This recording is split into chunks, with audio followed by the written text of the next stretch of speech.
Welcome to the Waking Up Podcast. This is Sam Harris. Okay, a little bit of housekeeping. Another event has just hit my calendar. This one's in Chicago at the Chicago Theater on February 10th. I've never been there. Looks like a great old theater.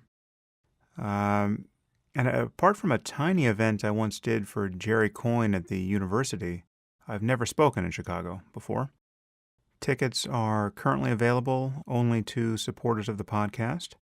You should have received an email over the weekend, and they will go on sale to the general public in about a week.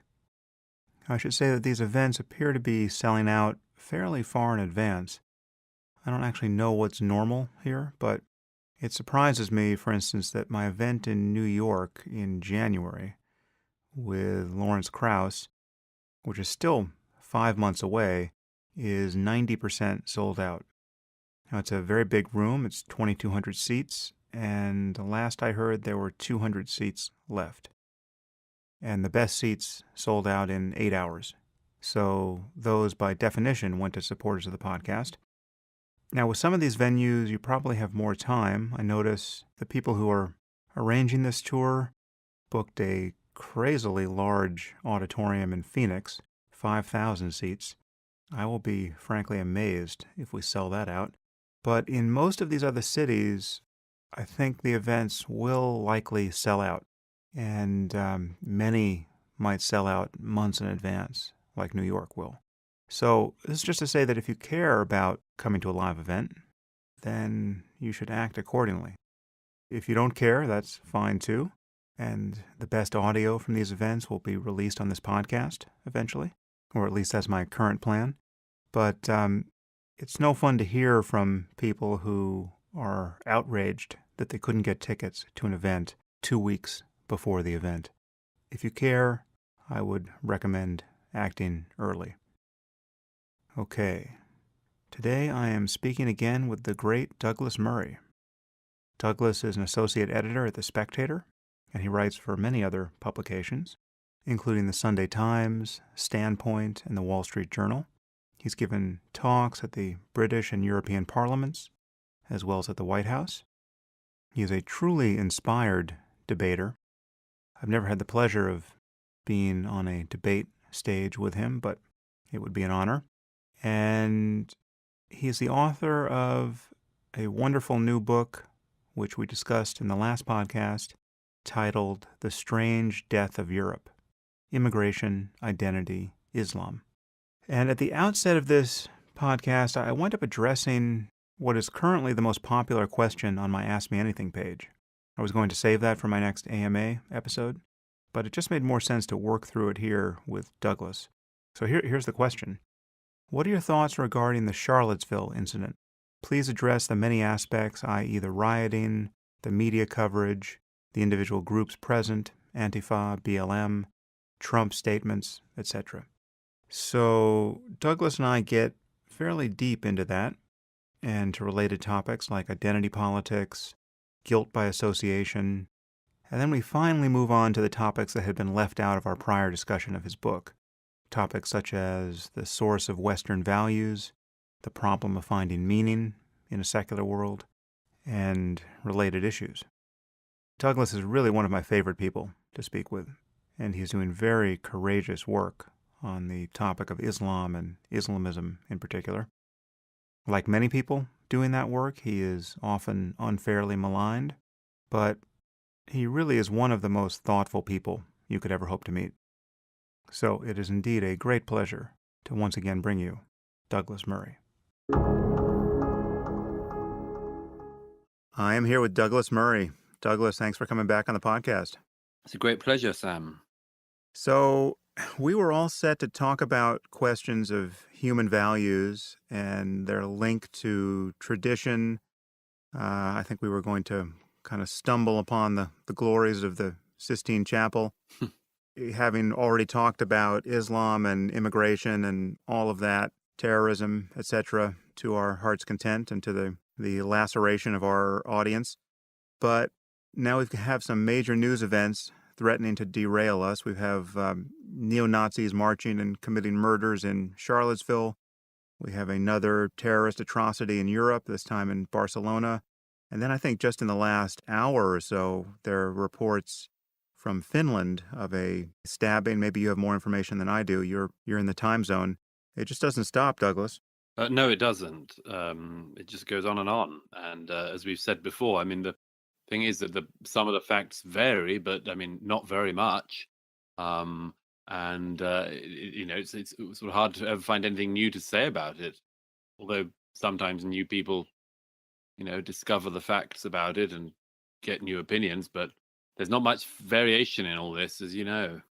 Yeah, I think there's some new ground to cover with respect to Charlottesville, and I think having you on the podcast for this could be perfect. Although we didn't plan to talk about this, but let's start with Charlottesville and Trump and the heat he's getting for his response to it, because I'm in hot water here with at least the moral imbecile wing of my audience for a tweet I sent out right after Charlottesville. I wrote, quoting myself now on Twitter, in 2017, all identity politics is detestable, but surely white identity politics is the most detestable of all. Seeing the absolutely cretinous response to that, I added, the necessary context, of course, is the last 200 years of human history.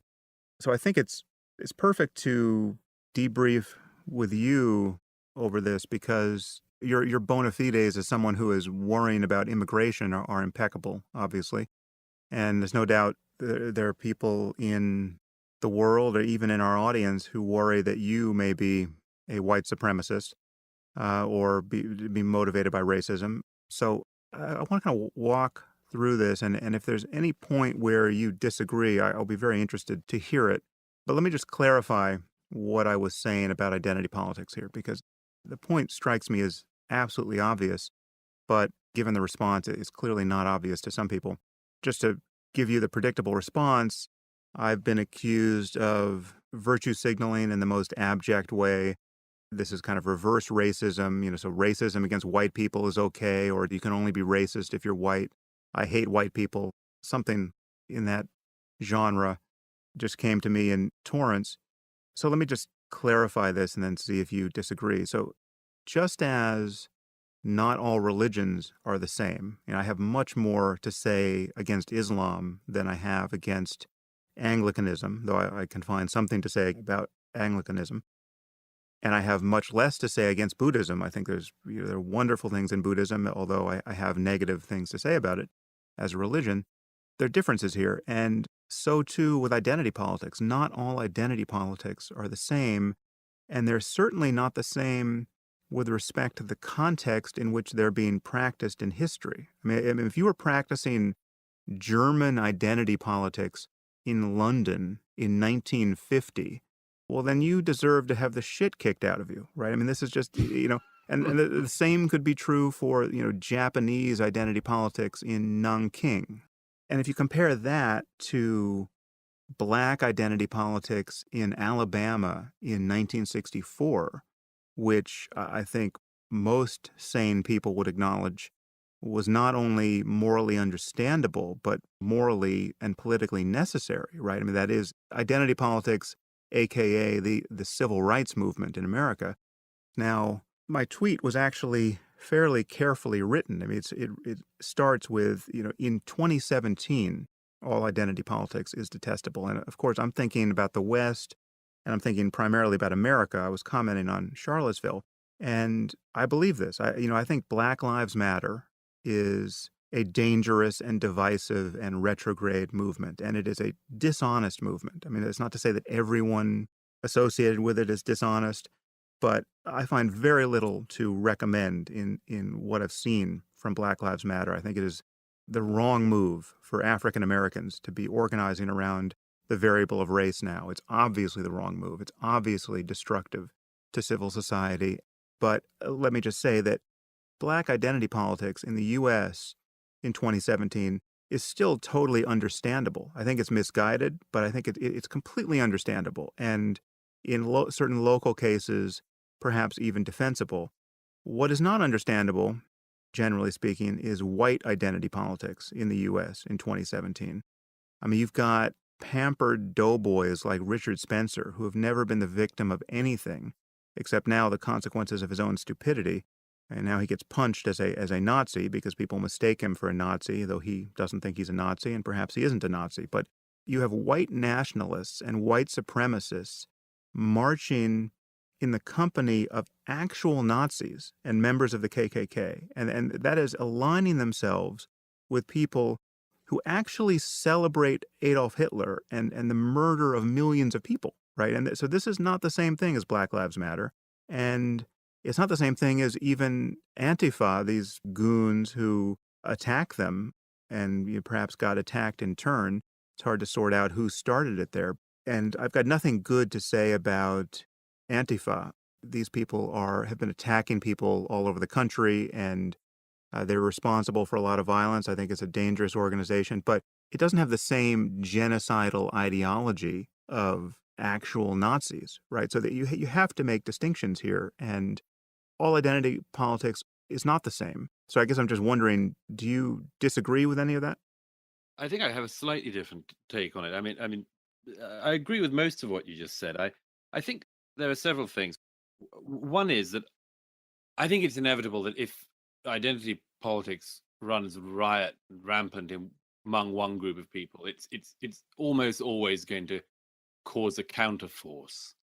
In my latest book, In the Strange Death of Europe, I mention how it's quite hard to see how you don't get, nasty white identity politics at some stage as a response to nasty identity politics of other kinds. Or in other words, I think, as I say at one point, it's not in the long term sustainable that everyone's allowed to do it on the basis of their skin pigmentation, apart from people of one skin pigmentation. It's just hard to imagine how that would be sustainable in the long term. Although I agree with you, there are ebbs and flows in history of when you would legitimately have a cause among one group, and then it would diminish and so on.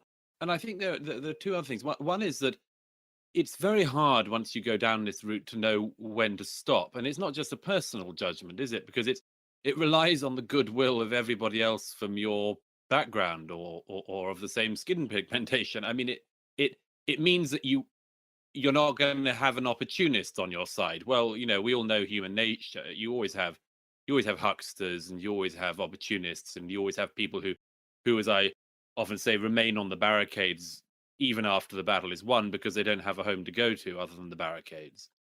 And that phenomenon is going to happen, and I think it's been happening in a whole set of rights claims in recent years. And I think, I suppose, thirdly, that I don't entirely agree. I agree with you. I mean, I can't see why somebody like Richard Spencer could ever be regarded as having a sort of, as you say, sort of legitimate, grievance, as it were. Not that there's any legitimate grievance that could permit somebody going down into those fetid byways anyway. But I disagree that it's not possible that, as it were, a white person somewhere in the States or some people might be feeling some aggravation. And I don't, as again, I mean, I'm talking this much like you in the issue of context to do with particular groups at this moment in time. And let me, throw out the obvious one. I can see how a white American in a former steel town without a job and with all the same sort of lack of prospects as people of other skin colors in the area and so on, also on top of all of that, has to endlessly hear from the media and from a lot of rich kids at universities the claim that he has got white privilege, and him feeling, particularly at this moment in time, particularly disgruntled about that. Now, as I say, all of this, to my mind, is just horrible terrain, which I just wish we weren't collectively stuck on. I mean, of course, we're agreed on that. It's sort of too obvious to say, but I say it because I have to say, as an outsider looking at America, it does seem to me that you're driving yourselves mad at the moment. And one of the ways in which you're driving yourselves mad is in this way in which you went towards something which I thought was the purpose and the dream within America, the dream after the civil rights achievements and so on, which now seems to me to be being thrown away. And almost bungee jump going back from after the moment of progress. And I think that this is happening because people are going down the whole avenue of this identity politics in general. I see it everywhere in the States on everything. And I've never heard, I mean, I've never heard, the only one I can claim to have any legitimate kind of personal insight into is the sort of gay identity politics thing. I've never seen people at such a pitch of illegitimate agitation. And I don't know why they're doing it. Again, I fully agree, and this is why, I would say that all identity politics is toxic. I mean, at this point. Now, again, there are local cases where this almost certainly isn't true. I mean, if you're going to tell me that the Rohingya Muslims need to practice some identity politics against the murderous Buddhists in Myanmar, okay, fine. I'll sign that waiver. But generally speaking, in developed societies where civil society is or was well established, where you have norms of a kind of universal political argumentation, where the color of your skin is irrelevant to the position you are arguing for, or should be, must be, to be persuasive, identity politics is a disaster. And yes, as you say, the light was just fully visible at the end of the tunnel here, and we had a two-term black president. If we can't secure that as a durable gain for civil rights, what the hell is going on, right? Exactly. And the Secretary of State and so on. But you see, I think this thing about, as it were, it's not just about where you individually or I individually or any other individual holds it. It's the fact that there are always going to be people who, for short-term political gain, do not want to exercise the same standards. There will always be somebody who wants to, who feels that they haven't had a fair enough go at things, or they just want more, or they want to be famous, or they want to be rich, or something. They want to lead a crowd, and they will claim that it doesn't matter that we've had a two-term black president. The whole country is still institutionally racist, and we're only minutes away from slavery again. There's always going to be this, and there's always going to be a reward for those people. It seems to me, in the situation that we are, or you are, in America, setting up for yourselves. Yeah, well, so let me just again reiterate that I agree with you that in certain cases, even white identity politics is understandable here. Again, if you're talking about people who have been kind of passed over by the new economy and are, in addition to finding it difficult to get a job, they're being told that it's good that it's more difficult for white people, given the history of racism.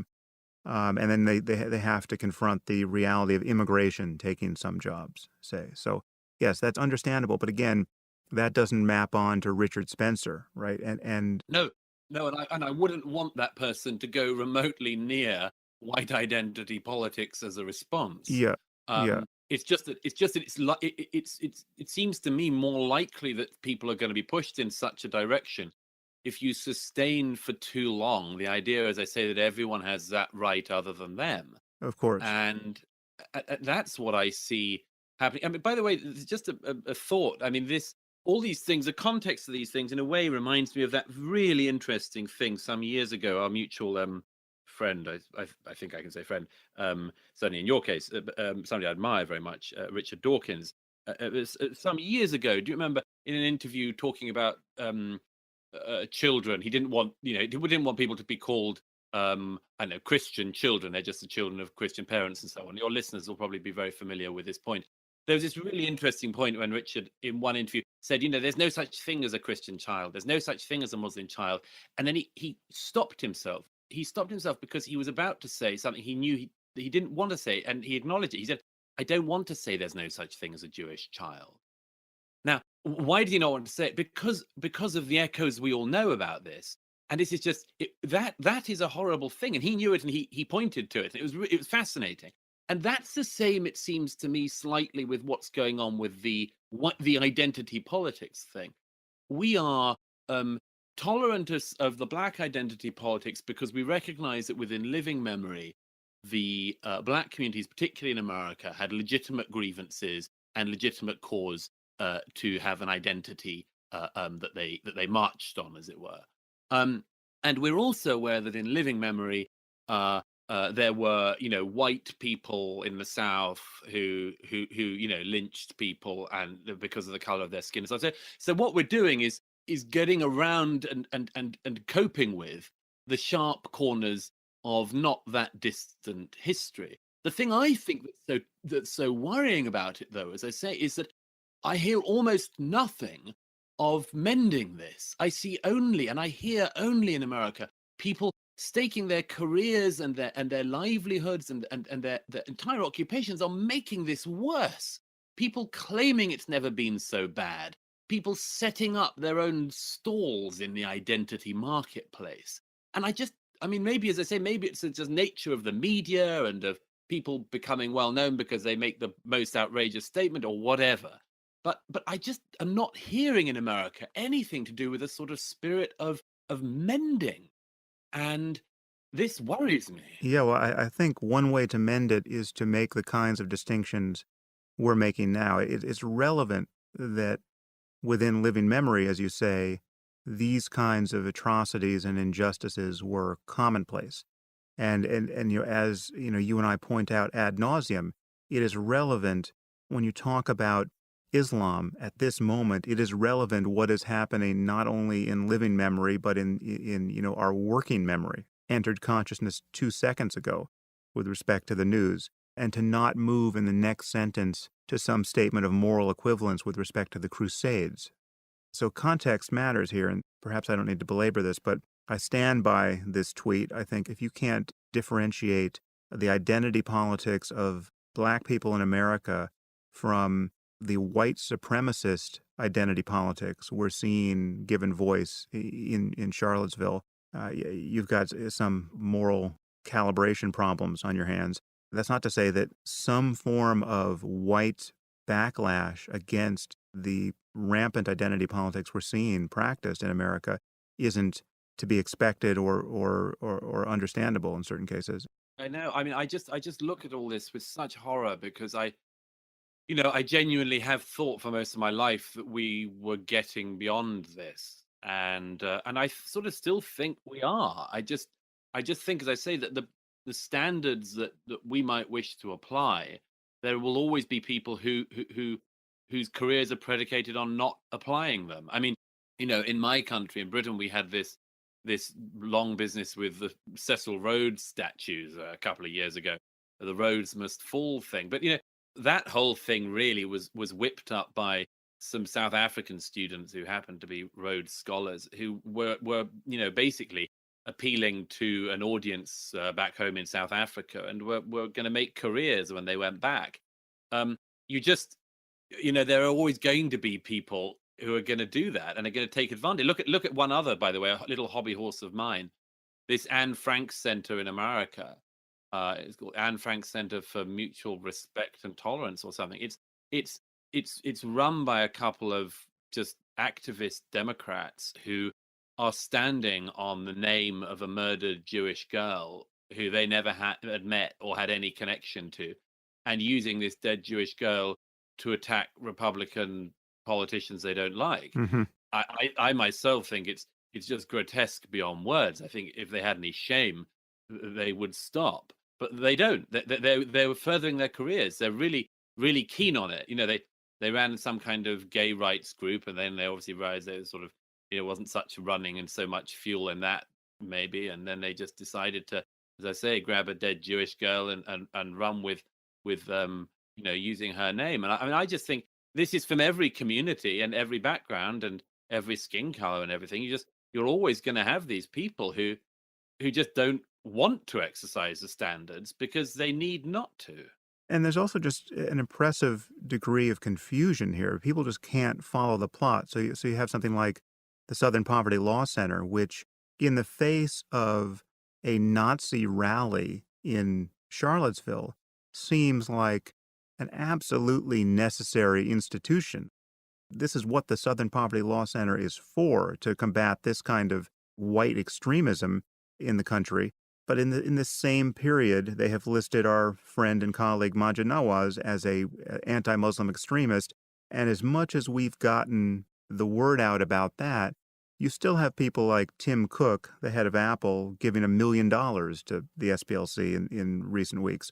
People can't cohere in a vision of what makes sense morally and politically because this identity politics and political correctness has just kind of cleaved our conversation about current events in ways that are just confusing to people. And the response to Trump in the aftermath of Charlottesville, or the response to Trump's response, it has been emblematic of this. So, for instance, I despise Trump as deeply and as broadly as I think any person I can think of. I mean, I just think he is a conscienceless monster. And, I don't need to go into that at length. I probably have 15 or 20 hours on this podcast of me railing against Trump. But leave it to the left to attack him in ways that make him look nuanced and judicious in the aftermath of this thing. I mean, it's unbelievable how bad the commentary has been. I mean, perhaps we can parse this and before we get off Charlottesville, because I think it's important. So the first point to make is that Trump failed what, as many people have said, is perhaps the easiest test of moral leadership a U.S. president can ever face, which is to condemn Nazis in our own society, right? I mean, like that didn't happen early, and it didn't even happen to a satisfactory degree late. I mean, he just has never managed to articulate what is wrong with a full embrace of the public square by Nazis and armed KKK members. I mean, we had people marching with military rifles in a U.S. city, intimidating people. And in the context of this march, someone gets murdered in what I'm sure will prove to be an actual act of terrorism, which is to say that the person who did it wasn't mentally ill, but was actually ideologically motivated by his beliefs, his white supremacist beliefs. I don't think we know that yet. Perhaps that's been discussed in the news and I'm unaware of it, but it's absolutely the easiest possible thing for a sane and ethical U.S. president to get up and condemn this in the strongest possible terms, and he didn't do that. So that's what people are appropriately reacting to. And in addition, there's the fact that because he's been so bad on this issue and because he flirted with these people throughout the campaign and in the last 6 months, and because he's managed to give white supremacists in our society the impression that he's on their side, or at least giving them cover or winking at them in some sense, it's just he's in some sense culpable for the brazenness of this emergence of white supremacy in recent weeks. And that's one point. But what the left is also doing in response to his failure here is they're castigating him for things that actually are true and make sense. And there's no distinction here. They're castigating him to the same degree for points like that Antifa were also violent, right? And they're also a dangerous organization. And it's also despicable to have them attacking, in many cases, perhaps across the board, but at least in some cases, were actually peaceful marchers who just happened to be Nazis, right? But if you're a Nazi who's marching peacefully and get attacked by Antifa goons, well, then your violence is actually in self-defense in that case, right? It is a morally ambiguous situation when you have these two groups in the public square. And yet he's getting savaged for making that point as much as any other point he did or didn't make. The other thing about Trump is that he, as he always does, his narcissism and self-regard bled through even in the moment of commenting on this political emergency. And so when he mentioned the mother of the slain woman and talked about how she sent him such a nice message on social media and how he appreciated that, it was so dripping with the focus on himself that it was just, appalling. So virtually everything was wrong with how he handled that news conference, and yet the left still manages to snatch defeat from the jaws of victory by focusing on the few points he was making that were in fact legitimate, or at least potentially legitimate. Unless we can learn to talk about these things in an honest way, what's happened now is the response to Trump's failure has been so uncritical with respect to these issues that the left has managed to say all of the things that make it seem like just a purely partisan overreaction to his failure. And so the Republican base or the Trump supporting base now discount everything that's being said about him in the aftermath of Charlottesville. And you have, of course, again, idiots and goons, anti-Trump, appearing on all the major television stations in America, saying that yeah, we should bring down the statues of Abraham Lincoln and all the founding fathers, and we should also blow up Mount Rushmore. And I mean, you get all those people coming out making their short-term political opportunity. If I can say so about this, I mean, I'm maybe it's just be, as it were, more generous in my interpretation of this. I'm maybe wrong in it, but it seems to me there are two bits of the criticism of Trump after Charlottesville. The first was whether some of what he said was wrong or right, and the other one is whether the timing was wrong or right. Now, it seems to me that self-evidently the timing was obviously wrong. You don't do a moral equivalence thing after somebody's been killed. You just come out and condemn the people who did the killing and so on. The problem is that I think there is probably a legitimate sense of grievance among some people in America about the fact that as it were, in terms of this anti-Fa violence and so on, you're not starting from a level playing field. I mean, the so-called anti-fascists in America are allowed to just go onto campuses and burn them down and smash everything up and still be called anti-fascists. People who are actually the closest thing to fascists until you see the people in Charlottesville. And that just doesn't get the condemnation and so on. So I imagine that what Trump was thinking was, I may be being generous, but my impression would be that he was thinking, I'm not giving them that the so-called anti-fascists are indeed all anti-fascists, and that everyone they call fascists are fascists.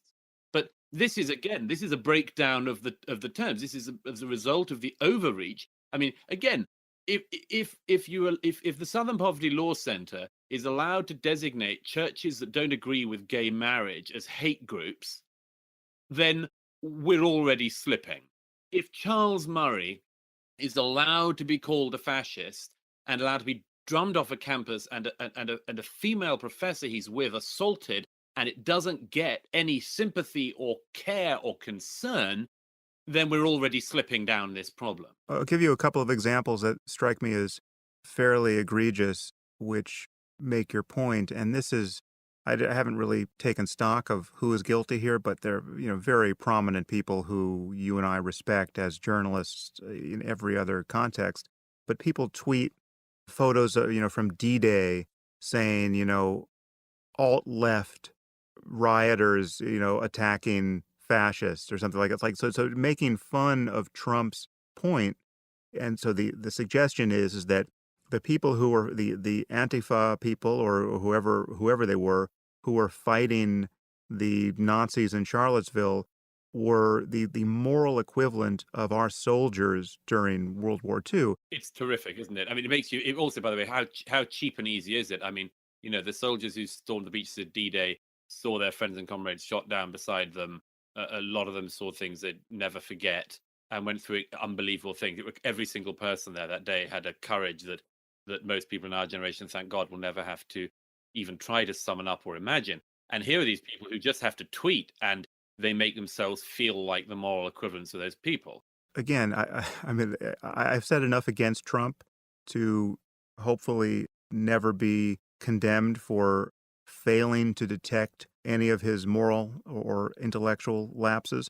But in this case, I will give him the benefit of the doubt and follow you there and imagine that he was just trying to be fairly scrupulous about the blame that existed on both sides and what a danger this represents to civil society, where you have people, members of the KKK and neo-Nazis marching with a permit, right, which is something our First Amendment protects, and they're getting attacked by the people who show up to protest.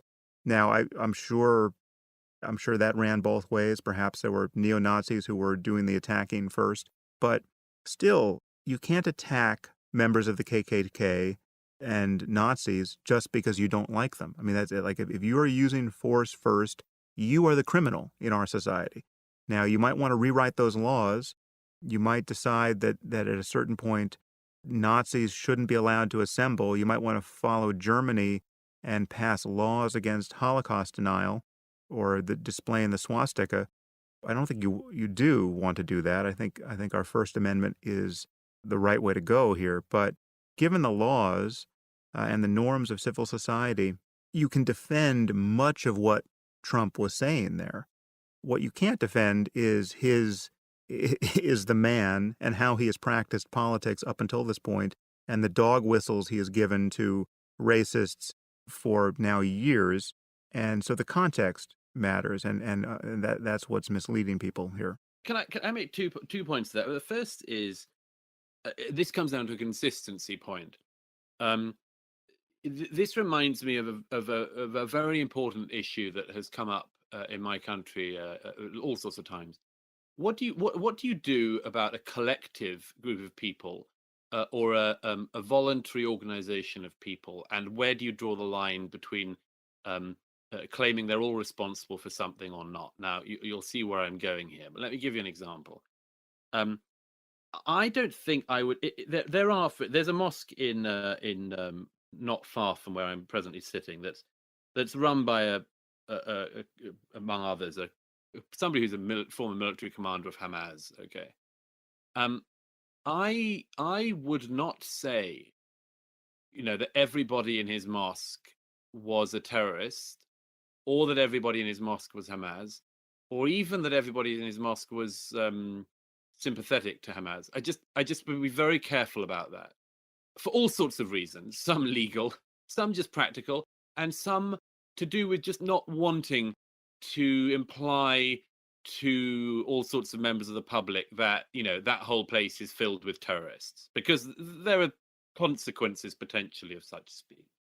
Now, I would like to think that it was possible to be consistent on that sort of thing. As I understand it, Trump seems to have thought, and I don't know whether this was the case or not, that there was a protest happening, and then the KKK and the others show up and so on. Now, that there are lots of other cases of that. Stop the War Coalition marches, for instance. You start a Stop the War Coalition march, and then some people come along with a load of stuff that hates the Jews. To what extent can you say, okay, everybody on that march hates the Jews? I think you can't. I think you have to say, look, it attracts those sort of people, so what can we infer about your cause, for instance? But I think in order to be, in order to try to think our way through this, I think we do need to have some kind of consistency on that approach. And I think that there is a deliberate desire to say in certain directions, actually, I need these people all to be fascists or all to be Nazis. And I reckon, I can't foresee a situation where I was on a march and was marching along and a bunch of people with swastikas were beside me and I was okay with that. Okay, so, but I mean, it's the sort of scenario that we've seen, as I say, in similar situations. And one of the big problems in this, it comes back to my point about the so-called anti-fascists, is, as I've said many times, they desperately need fascists, and the bar for describing people as fascists is commensurately low as a result. And this comes down to the second point I wanted to make was that there's a member of the cabinet here in Britain who I'm a great admirer of, called Sajid Javid. He's been in the cabinet for some years now. He's a Conservative MP, and he was among others, among our politicians in Britain, who immediately sort of leapt on the Charlottesville thing and made public pronouncements. Now, he said in a tweet, I think it was, look, it's not hard. I'm abbreviating. It's not hard. We're against fascists. We support anti-fascists. I was taught that in school. And this sort of niggles at me, because I just don't think it's as easy as that. And I think a lot of this is, as I say, short-term political opportunism. And and a desire to look. I mean, as I say, who doesn't find it easy when the KKK come along to condemn them? I mean, well, it turns out some people do, but It it, turns out the president of the United States does. that should be that should be a straightforward one. The one that concerns me are all the levels beneath that, including people who can just willfully be described as I don't know, fascist. I've just seen too much of the kind of finger pointing and fascist claiming, and I know, and as I say, and I know that, I mean, just vast numbers, it seems to me, of the self-described anti-fascists are just very obviously fascistic. And so I don't see the same simple view of this. I think there are fascists and there are Nazis, and I think the KKK fit that bill. And I think the photographs I saw of a lot of the people in Charlottesville absolutely fit that bill. There is a neo-Nazi, can't be clearer. There's a white supremacist, can't be clearer. There's an anti-Semite, can't be clearer.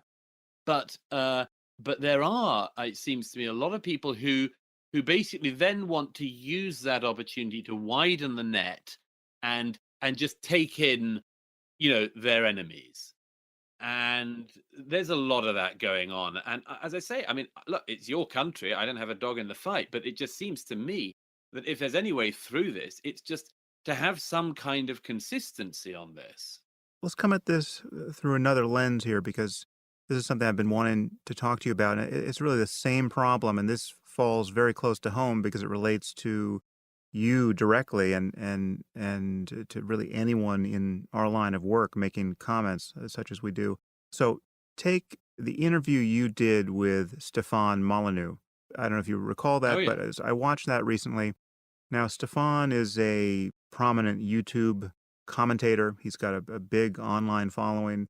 He's constantly hurled at me by his fans or our mutual fans as someone I should talk to. And he is someone who I've avoided because I have decided that his connections to actual racists and crackpots are too direct for me to be comfortable to talk to him. But now you either thought differently or just don't know as much about him as I do. And so you had a perfectly congenial conversation with him. I thought have an amicable Yeah. conversation. Yeah. And there were a few glimpses of his fascination with race that came out in that conversation, which you didn't Right. pick up on or didn't react to. At one point, he dropped on you, well, and what do you do about the fact that the average IQ in Africa is 70 or something? And you just, took the other end of whatever point he was making and kept going and didn't comment one way or the other. But I'll just point out how dicey this situation is for you because so you have a perfectly congenial conversation with Stefan, and now just one click away, I can find Stefan having a perfectly congenial conversation with Jared Taylor, who I don't know if you know who Taylor is, but Taylor is just a straight up racist white supremacist, as far as I can tell. I don't think, would totally own those terms. He wouldn't apply those terms to himself.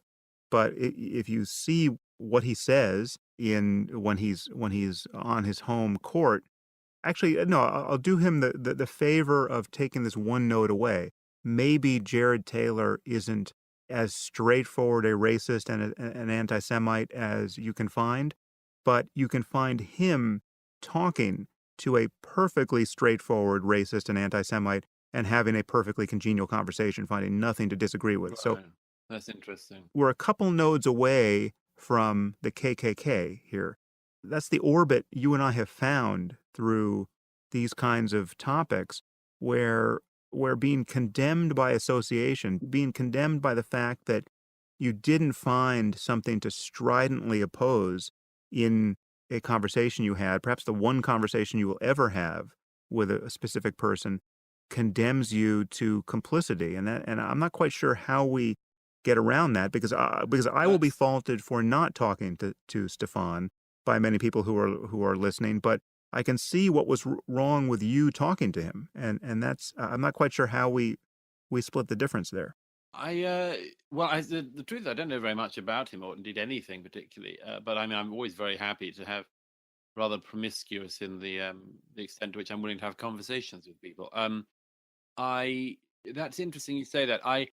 that one point about IQ, by the way, that I do remember that, and that did stick. I didn't pick up on it because, first of all, I know nothing about discussions about IQ and so on. It's literally something I know nothing about.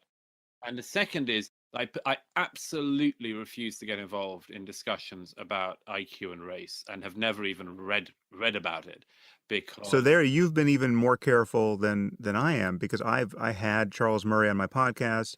I have said multiple times, and I said it in that podcast, that I don't see the point of doing this right, research, but I'm not disputing the data that exist. I'm not going to lie about the data that exist. And the people who defame Murray are on balance lying about the data. The problem with Stefan is that there's this glint of fascination in his eye around this topic. This is a kind of moral pornography in his world that, when he's talking to people like Jared Taylor, comes out as a full-blown fetish of race difference.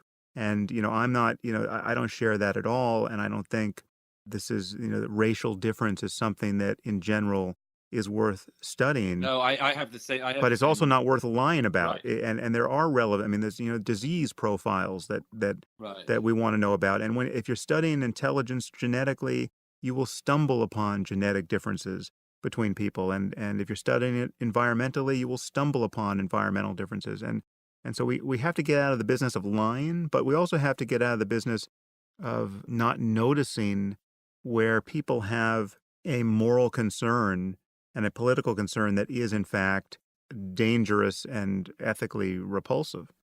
Yeah, I mean, no, I take that on board. I share your view on the thing about IQ and so on, and that's very much my view. Is um, I don't quite see. I mean, I don't quite see why people. I agree. You shouldn't lie on what you discover and so on, and people are welcome to investigate whatever they want, obviously. But I myself think it goes into the category of, well, what would you do about that? I mean, and that's why I avoid it. 'Cause I think, well, what possible conclusions can you come to? I mean, on that sort of, and but just if I may say so, I mean, on a general thing, I mean, as I say, I'm very willing to have conversations with pretty much anyone. I'm pretty hard to find somebody I would sort of no platform.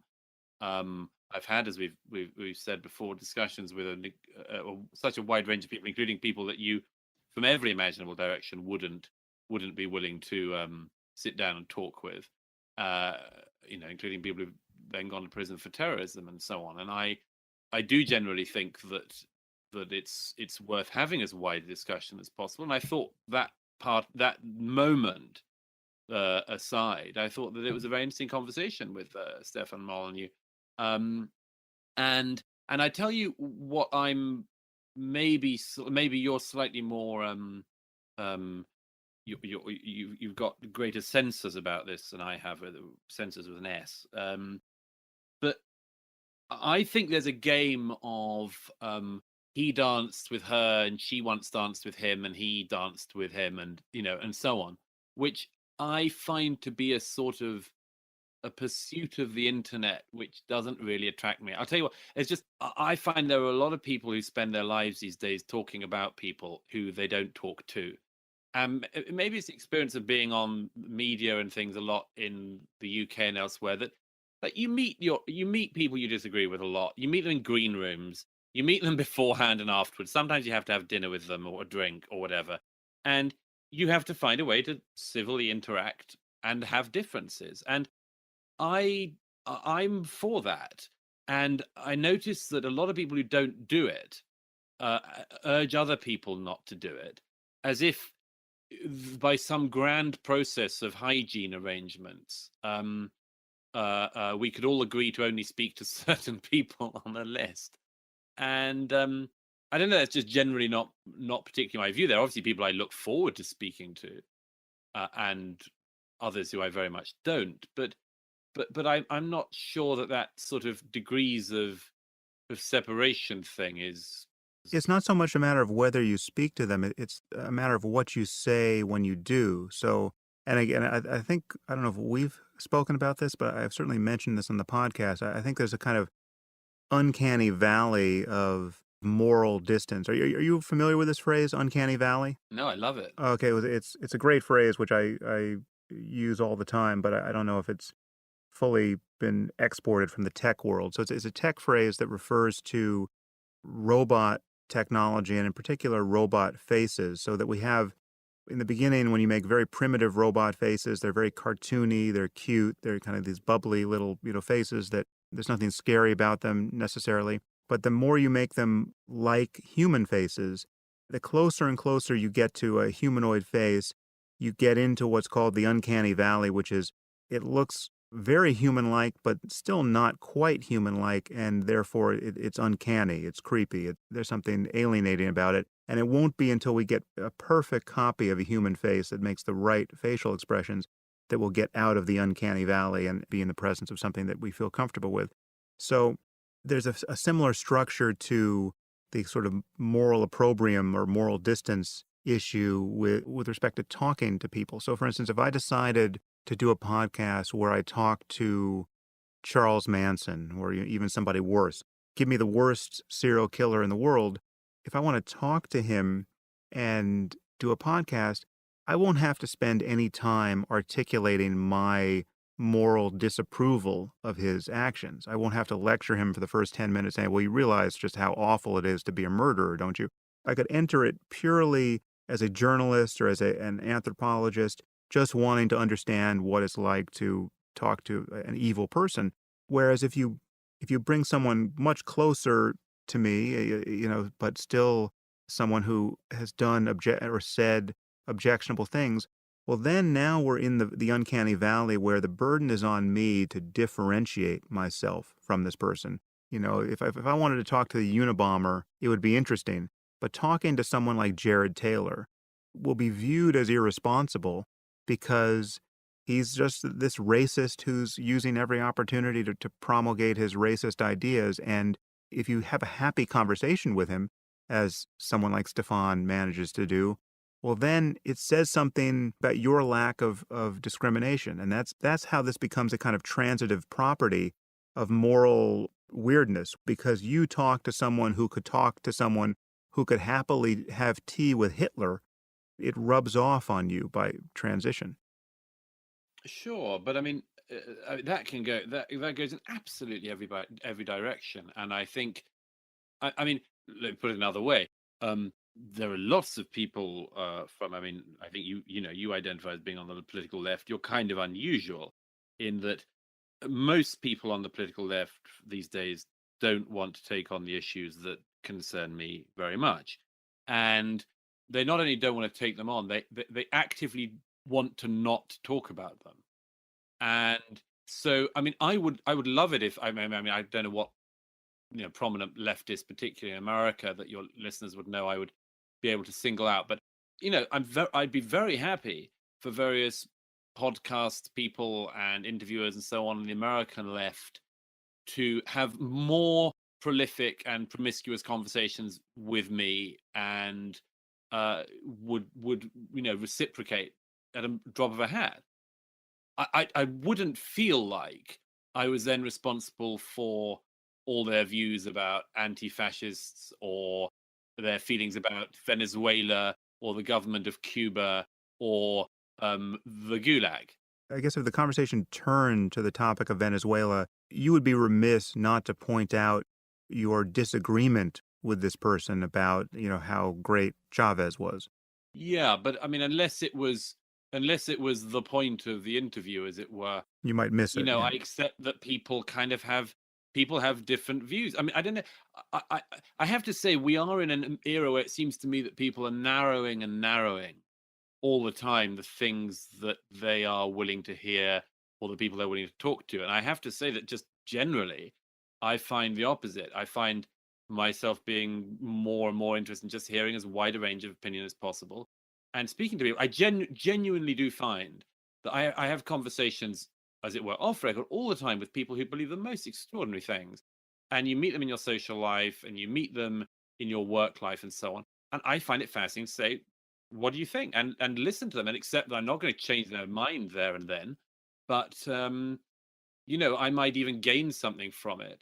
I just I am genuinely in favor of as wide a discussion as possible on this, and recognize I live in an era where increasingly we are becoming like the people we used to dislike, and I think there's a mania in the air about this sort of thing these days. The same mania that leads people to behave, like people they would normally despise, and hit statues with their shoes and spit on bits of masonry, and behave in really strange ways. And I think this is all very, very unhealthy. I think it's all societally very unhealthy. So how far would you take it, though? I mean, if Anjem Chowdhury had a podcast before he was sent to prison, would you have gone on it and had a perfectly cordial conversation with him about areas where you just happen not to disagree?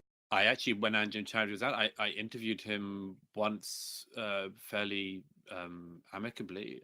He shook hands with me. He wouldn't shake hands with my female colleague, but um, it was very interesting. I wanted to know what he was doing, and it was very useful. We had many interactions where we were put forward to sort of, as it were, spark against each other, and did. Um, but by the way, I mean, again, I mean, one has to be careful. He has gone to prison for recruiting people to join a terrorist group and go and kill people. And so far as I know, nobody that nobody in like the person you just mentioned, Stefan Molyneux, or anything anywhere like that. And there again, one has to be very careful, because I know you rightly seize an example that's kind of extreme, but that's that's it's a distinction that matters Oh, yeah, certainly. there. But as I say, I mean, I think generally that I think there's a game going on that you can distinguish, obviously, and you can draw inferences. But by the way, sorry, just a quickie. I noticed there was a really interesting one. Do you remember the talking about a mutual late friend, much missed by both of us, Christopher Hitchens? Do you remember that business with Christopher and David Irving? It was a little bit before my time with Hitch, but yeah, I remember some of it, certainly. So Christopher thought that David Irving, who was for a time a well-known historian of Nazi Germany, then turned out, partly because of a libel trial that then became famous, to be not just a historian of Nazi Germany, but a Nazi historian of Germany, which Yeah, the syntax an matters there. important, yeah. Famously in court, actually, when trying to prove he wasn't a Nazi, or no, that he wasn't a Holocaust denier, in court at one point addressed the judge in a moment of fluster as Mein Führer, giving a fascinating insight into his The Peter Sellers moment of the trial. Yeah.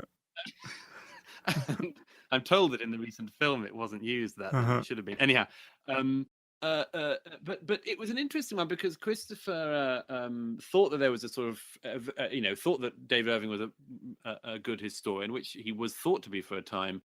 Thought there was a sort of speech issue about him. I'm simplifying. It was a complex and long episode, but actually invited David Irving to come to his apartment in Washington for a drink. And for a long time afterwards, there were some people who just used this against him as, well, in fact, somebody, I think Christopher once had to sue for libel for saying this made Christopher a Holocaust denier. And in reality, what had happened was that Christopher had invited David Irving for a drink, respecting his books as he did, and not knowing some of the later stuff and the directions in which he ended up going. And then, and having invited him for a drink, discovered that there was something slightly off about him, and he wouldn't have invited him back for a cocktail again, and didn't. But these things, there's a weird way in which these things can linger and again be used in a way that I just think doesn't take into account what I regard as being the normal process of human interaction, of speaking to people, working things out. Not sure I like the cut of his jib, not sure I like the turn of that thing she said. And this is how we go through our lives. This is how we make friends. This is how we form ourselves. And we don't form ourselves by not speaking to anyone who isn't 100% ideologically aligned with us, and like holding these weird lines, because that's that's just where you get into what I regard as being the direction everyone seems to meet, which is increasingly spending your life trench warfare with almost the whole world. So, unless there's more to say about what's happened of late, I think you and I should talk now about the topics we didn't get to touch last time around. So, to remind everyone, you've written this wonderful book, The Strange Death of Europe, dealing with the immigration problem and the assimilation problem. And you have concerns about the erosion of Western values, or at least the erosion of the will to defend Western values. And ironically, this is something that gives some sympathy to Trump, insofar as he can be said to be fighting for Western values, at least on this front. There's much that we didn't talk about there that we may view a little differently. So perhaps you can start us off and just articulate your concerns about what could be lost or has been lost in secular culture with respect to a willingness to defend what is, in fact, the moral and intellectual underpinnings of the West.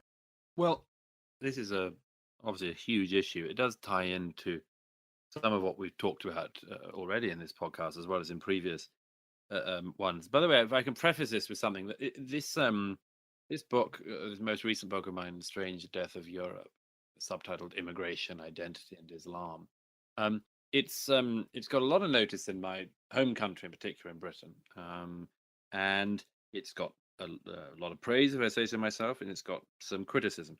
But the single disappointing thing has been that none of my critics have picked up on this issue, which you've now opened up, um, or taken me on it, or even sort of thought it's worth going into.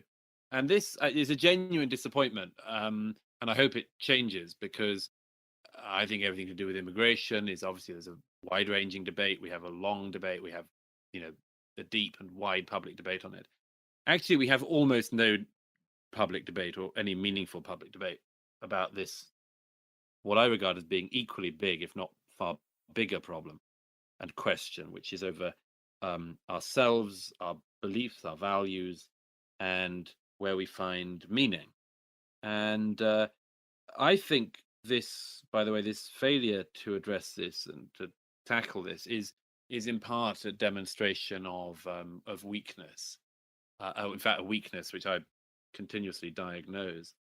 I suppose to sort of roll it back to its beginning, is to reflect on something, actually a student, a young inner city student in a school in England, who happens to be from an ethnic minority, mentioned to me recently, which was just mentioning in passing that you get taught in school these days a bit about personal hygiene, as I'm talking about, on top of the subjects, maths and arithmetic and all the other things which fortunately people still do learn. But he said, we get a bit about personal hygiene and so on, and we get a fair amount on sex education and how to have safe sex and not get HIV and so on. But we don't really get anything about what we're doing here In life, you mean, yeah, in life. on What's Earth. this all about? What are we doing? And um, I've heard variants of that quite a lot. And I've heard that among teachers and parents and so on, as well as among young people themselves. And I think this is fascinating, because I think it takes a while after very big ideas emerge. I mentioned some of them in my book, the obvious, and post-Darwin in particular. It takes a long time, not just for them to seep through society, but to work out their consequences and to see their consequences. And I think we're living through the consequence of a whole range of ideas and a whole range of things, which I don't dispute, or I'm not dismayed about. They just happen.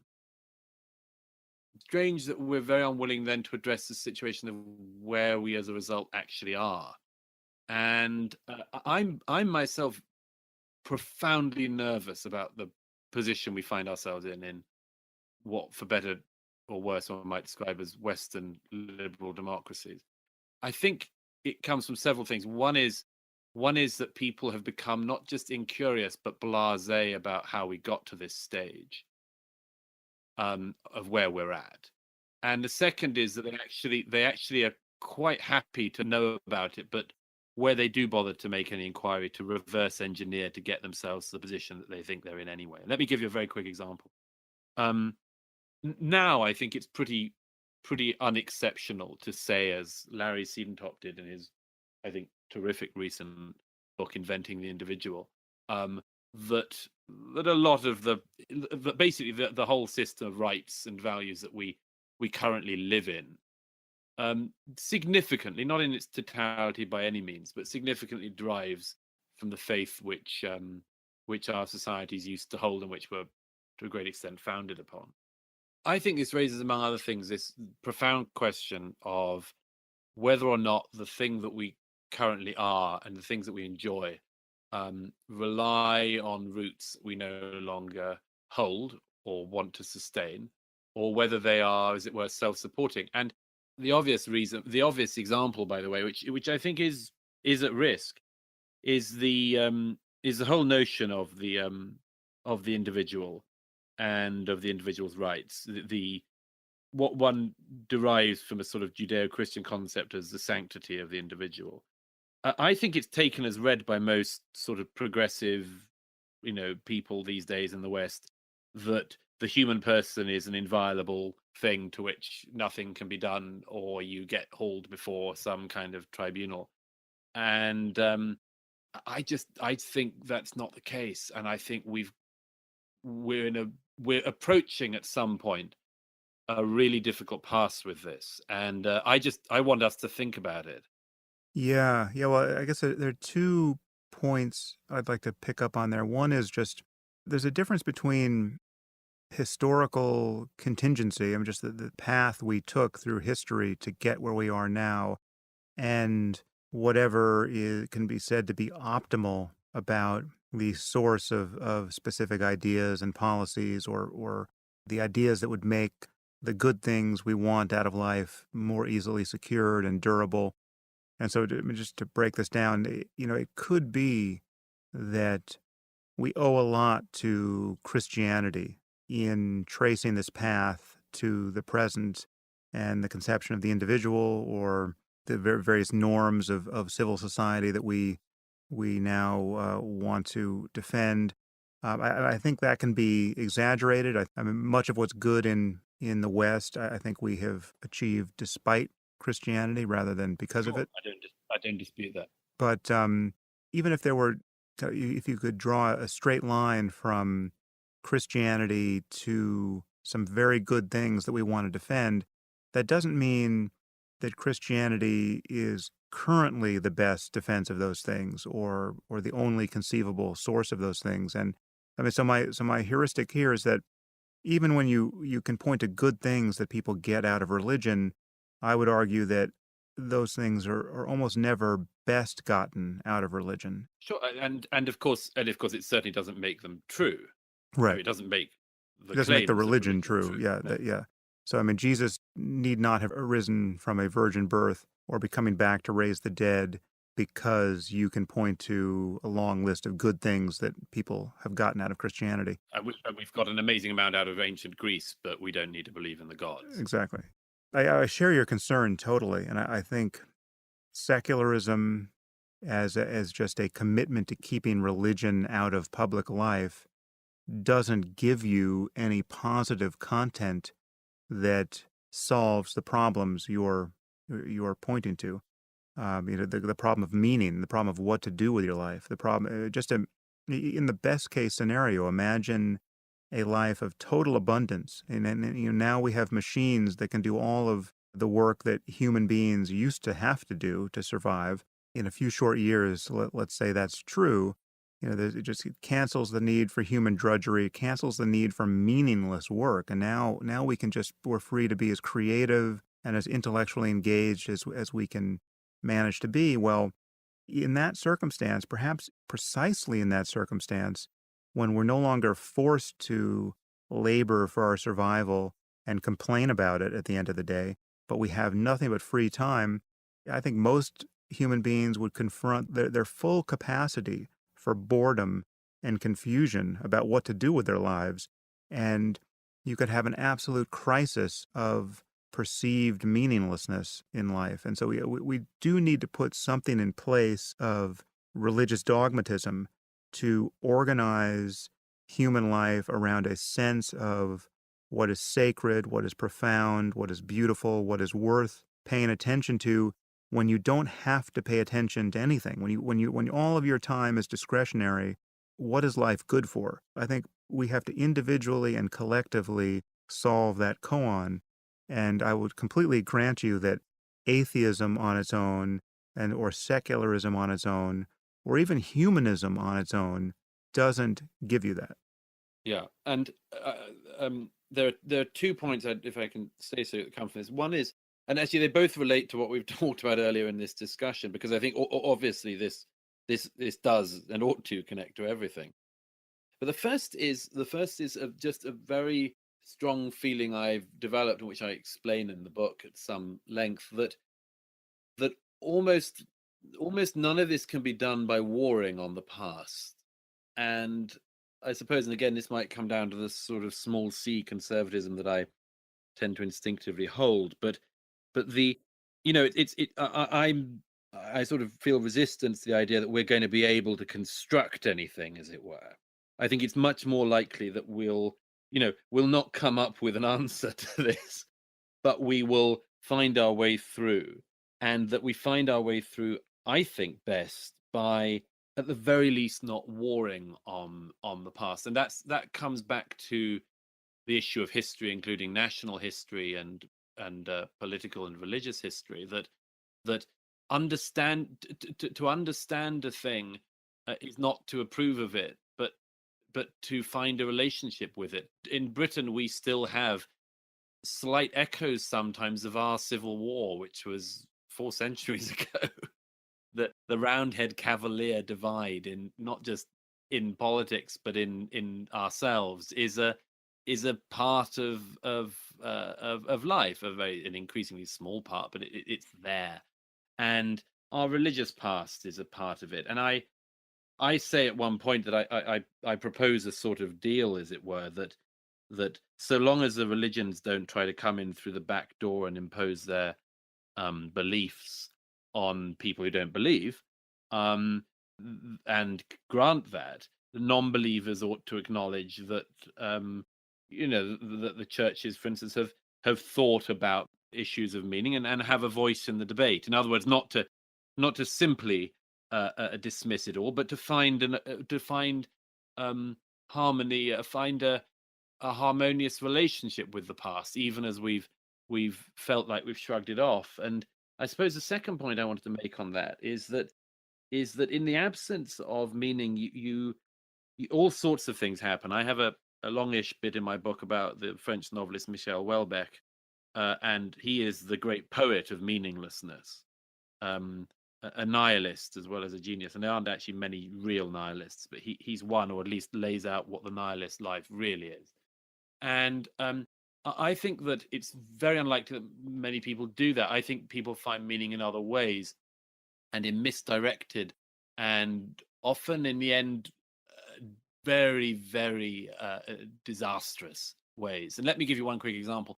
At the end of Francis Fukuyama's most famous book, The End of History and the Last Man, he has this reading of Hegel, which you can dispute, and some people do. But one of the things he says, which I think is increasingly the case, is that there will be some people who end up revolting out of a kind of habit, and that they end up revolting, and that is doing sort of revolution against what is good. They end up having a revolution against what got them here. And I think there's something very strongly relevant about this at the moment. When we were talking earlier about people's political activism and the sort of manning the barricades and so on, and the increasing sort of trench digging, to continue with the military metaphors, that's going on at the moment all around us, I think to a great extent this is it. a lot of people are finding meaning in politics. Now, we've talked about this before. I think politics is a foolish place to look for meaning. You get some, but not all that much. And people should be slightly suspicious of a lot of politicians because they've lost something else, or there's something else missing that means that they're going down that route for everything. Uh, um, and I think that increasingly the attitude of people is to whip themselves up into lives of meaning that are based on campaigning and revolutionary activity and barricade manning and Nazi identifying and Dunkirk beach storming on a daily basis, and that's what's giving their lives purpose. And again, I mean, I think obviously everything comes back to issues of meaning, but if that is the case, I mean, almost every imaginable terrible thing could be foreseen in that. Because if it's actually not about getting to the truth or a better manner of organizing society, but about everything in your life, you're not going to make any accommodation with anyone. And I think these are all just little whispers of this thing that, as I say, the bigger question that concerns me at the moment. And your concern is being focused by the issue of immigration and this global phenomenon of Islamism and jihadism, because in that context, I mean, when you're talking about Islamists and jihadists, say what you want against them, one thing they don't lack is a sense of meaning. I mean, they are filled with Yes. purpose.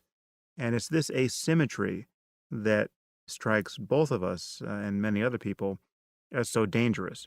Yes, this is it. I mean, it's my particular concern about this is exactly that. It's obviously it doesn't mean that the meaning which Islamists and others hold is right or true or even you know admirable in any way. Of course not. But this conjunction is the sort of thing that causes huge epochal events. I think we would have been able to go on quite a while longer, I'd imagine, in certainly in Western Europe, um, in the um, aftermath and the backwash of Darwinism and biblical criticism and secularization and all sorts of other things, um, and not have come to the, I think, crisis point we've come to or are coming to, if it hadn't have been for this massive injection of the question which seems so certain in its answer. And it's I think the historians in centuries to come will if they're still writing books or whatever they're doing at that point, will look back at this as a end of the Roman Empire like moment of worlds meeting that just have to find some kind of, they're gonna it's gonna cause a change. So you must have a very different picture of the fate of Europe and America, or the likely fates at this moment. How different is that? And what do you actually think we will see in our lifetime in Europe?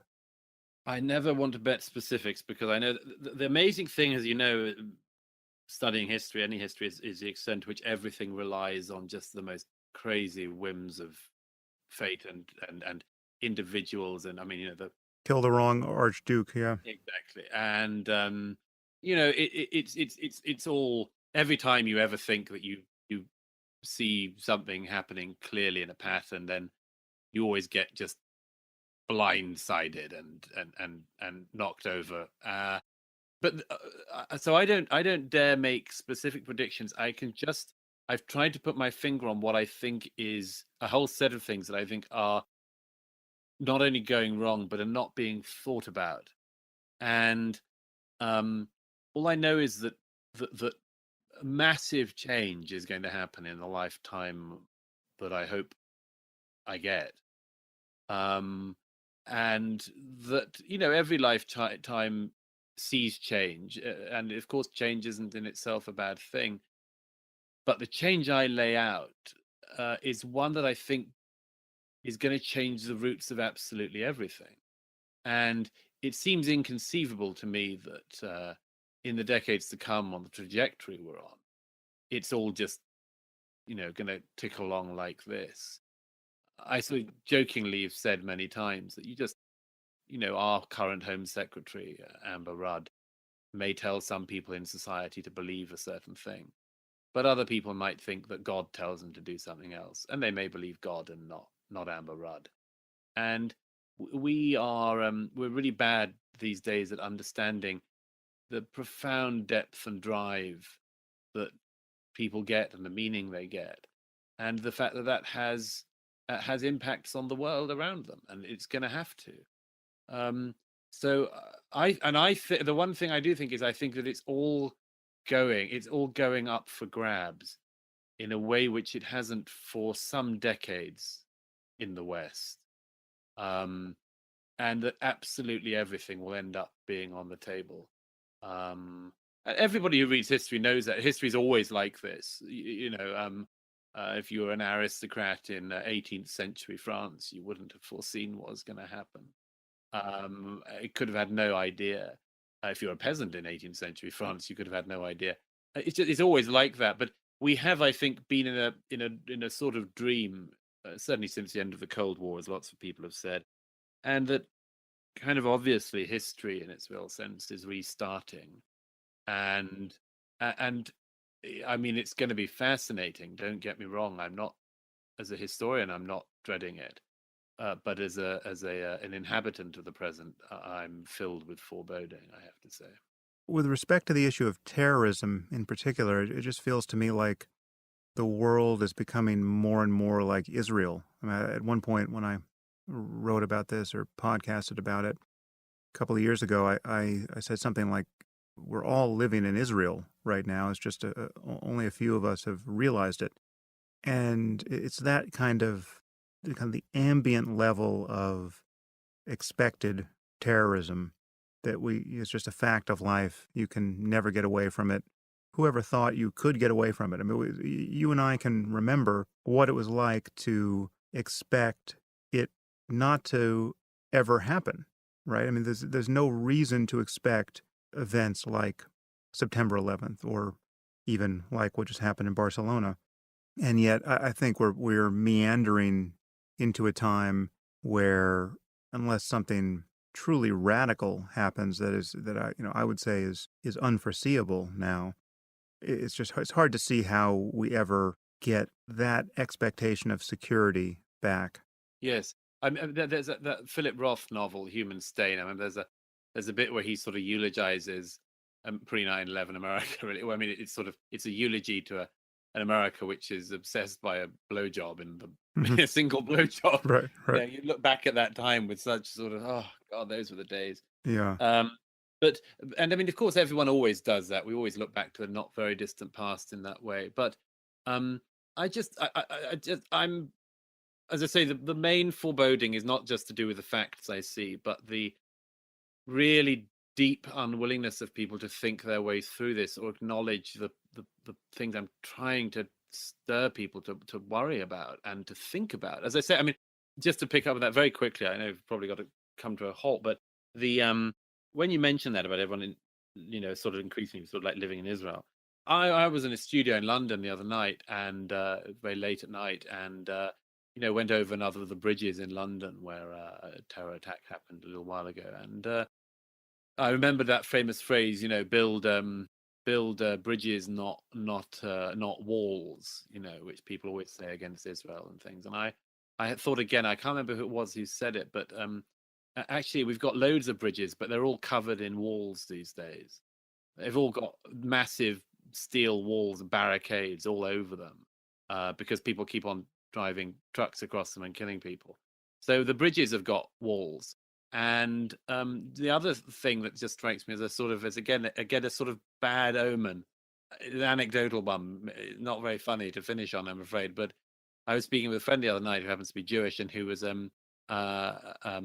mentioning to me somebody who was involved in party politics in the UK, and mentioned what a vicious anti-Semite this person was. And I said, I found myself saying, well, semi-seriously, how bad an anti-Semite, are we talking? Because it's we're kind of in we're in that terrain. Yeah. Is this the kind of anti-Semite who says the Holocaust didn't happen at all, or that it happened and it was good, or it didn't happen as much as the Jews claim, or that it happened as much as the Jews claim, but the Jews are overusing it, or I Actually, I mean, got one worse, which I've noticed that Muslims are quite capable of putting forward. It didn't happen.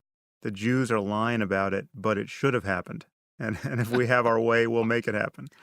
Which I think next time. if you're Oh. looking for nested horrors, I think that's probably the worst moral position. Actually, I have one question about anti-Semitism for you, because I was surprised, and also surprised to find that I was surprised by the articulations of anti-Semitism I saw around at the Charlottesville demonstration and around it. I don't know if you saw this footage, but one of the things they were chanting was, "The Jews shall not replace us." I'm not even sure what that means. I mean, it was I think it was Jeffrey Goldberg. Somebody joked online about, "Oh, actually, we were just at a meeting where we were planning about how we were going to replace you," and so it's funny you mentioned that. I think I know what we're meaning by it. This is why people need to speak and read as widely as possible. There is I mentioned this in my book a bit. I make clear that I think that the migration crisis of recent years in Europe is a consequence of political mistakes and what we call cock up theory. There's not a conspiracy; it's a cock up. Right. Okay. Now, I have, however, noticed in recent years, and I've mentioned this before in a piece, there are people who take a different view. There have been people like who happen to be Jewish and who often said, I'm a Jew, I feel international, and we've always had immigration. That's why we should have loads more immigration. And that stuff sets off all sorts of trails, all sorts of sparks.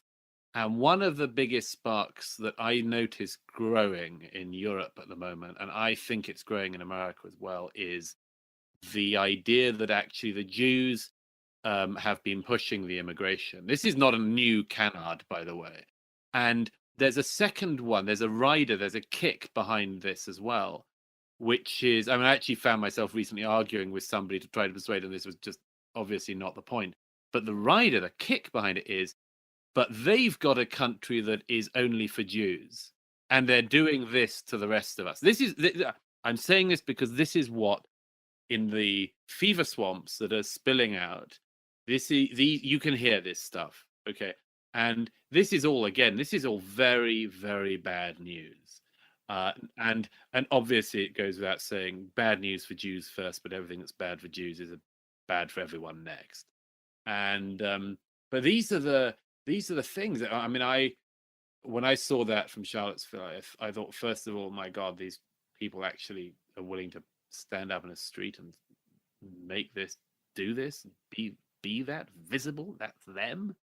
And then secondly, yeah, this is I've said this before, but I wish that there was a word for a term for the opposite of déjà vu, something you see which you're going to see lots more of again.